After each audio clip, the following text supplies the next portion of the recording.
back a few years ago. During COVID, I was going to a church, and I remember the pastor said that you can't understand the Bible unless you go to Bible college or some kind of university that teaches the Bible. And I just remember thinking, it was a whole gambit of emotions that I went through that day. I remember thinking, well, what's the point? I own a Bible. What's the point of reading it? If I can't learn the Bible, if I can't learn about God through the Bible, and I have to go to university, that's just not going to work. I am not a good student. I'm a visual learner. I remember when I was young and I was hired on by a guy that renovated houses. He knew when it came to hang up sliding glass closet doors, mirror doors. He didn't give me the instruction paper leaflet and said, go and install. No, he showed me how to do it, and then I had it. That's the way I learned. And depending on the kind of course that you get, or even the kind of teacher or professor that you get in university, you could learn the same way. But by and large, let's face it, a person like me doesn't thrive in a learning atmosphere like that. I would have done very well as an apostle, following Jesus around and discussing and learning and debating and watching him interact. And do you know what I mean? So when I heard this, I literally fell into a despair. And I remember saying to God, well, hang on a second. Like, if this is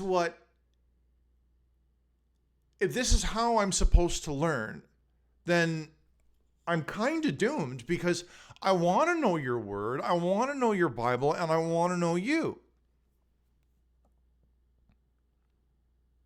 And I remember hearing this thing in my spirit over and over and over for weeks after that. 30,000 feet, 30,000 feet, 30,000 feet. And I'm trying to get a handle on this whole 30,000 feet thing. And it finally dawned on me when I was being trained to sell a product for the company I was working for. They had a bit of a sales process, and they taught us to approach our customer from 30,000 feet. So our product was a bit of a pain sale. Nobody wanted to spend any money on my product, and I'm not going to get into it. But you didn't want to spend money on this, okay? And they taught us to approach our customer from 30,000 feet. Don't focus on the problem. Don't focus on the issue, or even focus on the solution necessarily, but take their life and understand through conversation and getting to know them, understand where they are, and meet them there. Understand their life from 30,000 feet. There's no point in selling them on a particular product without taking everything into account. My solution was very expensive. It was not uncommon for us to have $20,000, $25,000 repair bills with our product.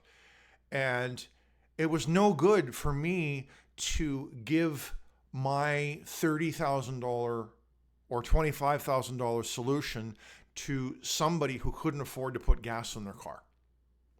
So understanding them. And so as I was reflecting on that, I really felt as though in that moment, God was telling me to read the Bible from 30,000 feet. And it was in that I started to realize a couple of things. The Bible wasn't originally written with chapters and verses. There was no headings, there was no chapters, there was no verses.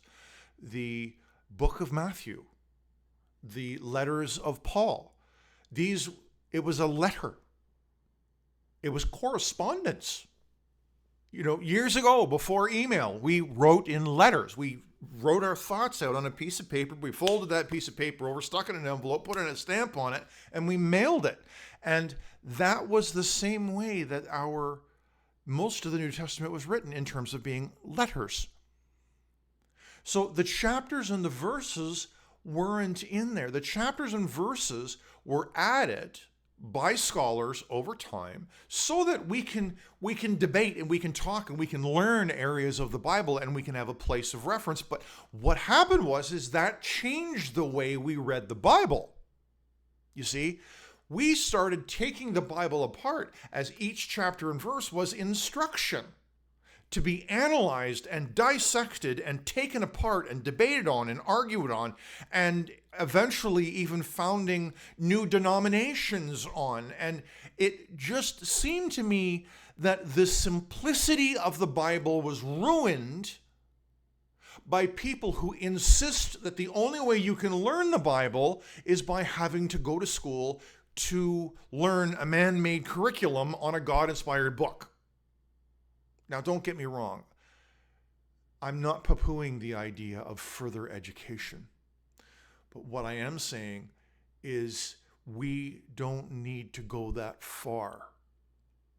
You see, the Bible was God's biography. If you think about it in these terms, I've often asked myself, why was the Bible written?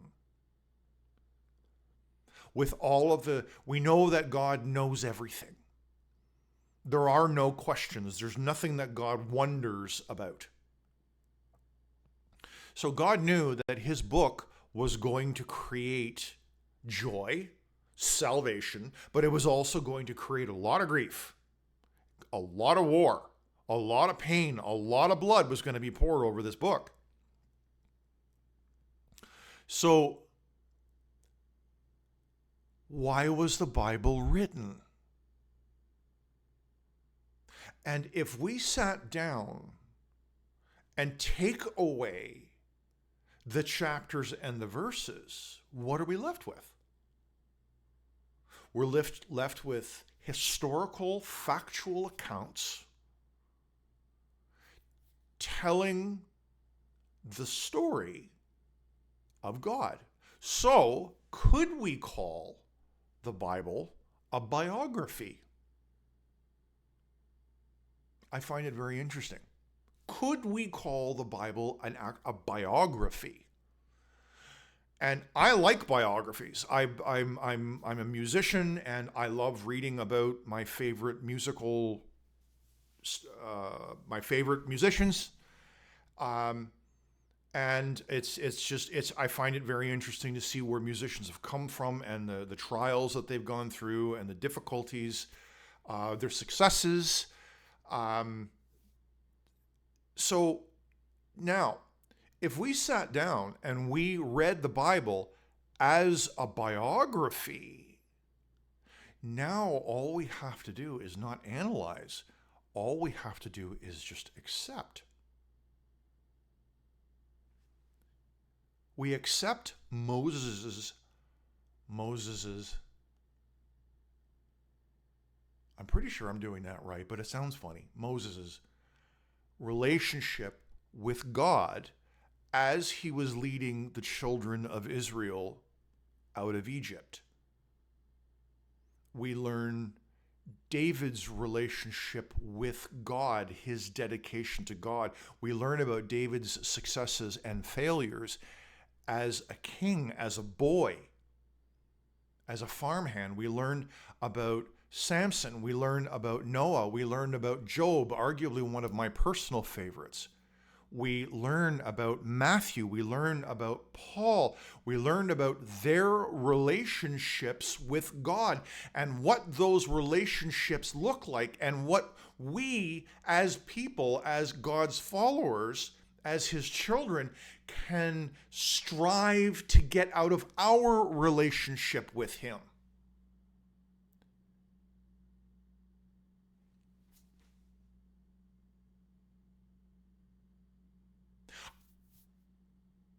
Some of my friends that watch this video are probably going to roll their eyes, especially my dear wife.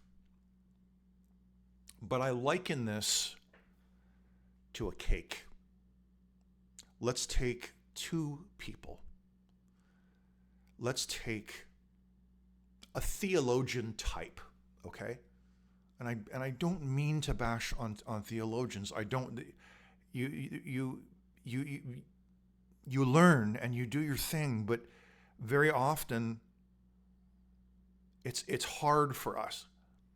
But we have a theologian, and we're going to give the theologian the cake recipe. And by the way, this is the best chocolate cake that the world has ever seen. My sister makes this chocolate cake, okay? This chocolate cake could be used as currency. This thing is so good. So it is, put it in your mind and envision what I'm doing here. It is the best chocolate cake ever, okay? So we've given the recipe to the theologian, and we've given the cake to a foodie, okay? Someone who just loves food.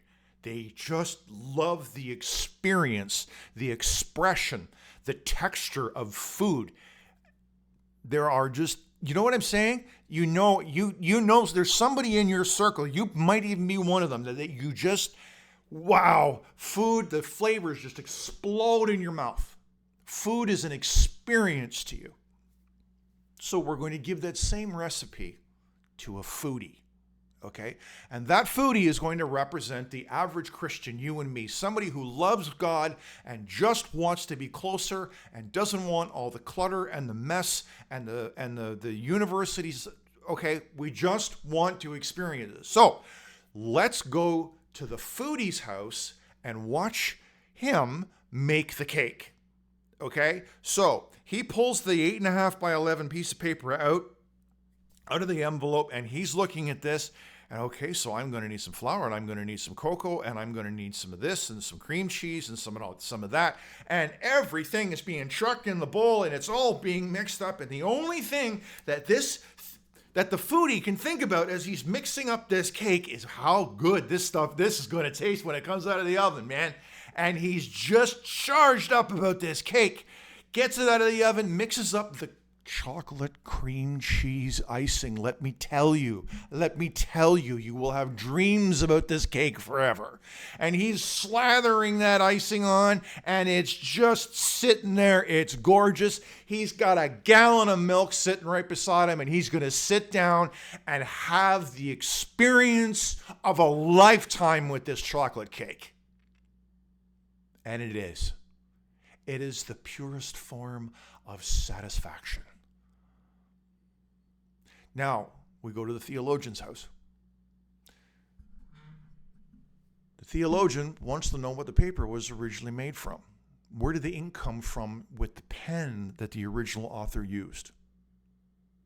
Where did the flour come from? How was it milled? What field was the flour milled from? What season was it pulled out from? Was it early in the season? Was it late in the season? Where did the seeds come from? Was there fertilizer? If so, what kind of fertilizer? If the fertilizer was used, at what stages of the growth was it being used? You see, it takes apart. The studies take apart and take away the joy of the end product. If you took the foodie and put him in the theologian's kitchen, that foodie would get up, probably leave out of sheer boredom, because the entire thing was ruined. And I don't mean it that theological studies ruin it, but you really make it tough. There is a purity, there's a simplicity to reading the Bible and reading the scriptures. There is a simplicity there, and we've lost it. It's gone. Sitting down, and I fell victim to this, sitting down and enjoying, knowing that God wrote a book for me, wrote me his biography for me to enjoy and to know him and to understand him. I let somebody else's theological discussion ruin my experience. And again, it's important you understand I am not shooting down theological studies and all of the other types of studies and degrees that are out there. But there is the idea of the simplicity of God's written word. And don't let anybody take away your experience with the chocolate cake. God bless you.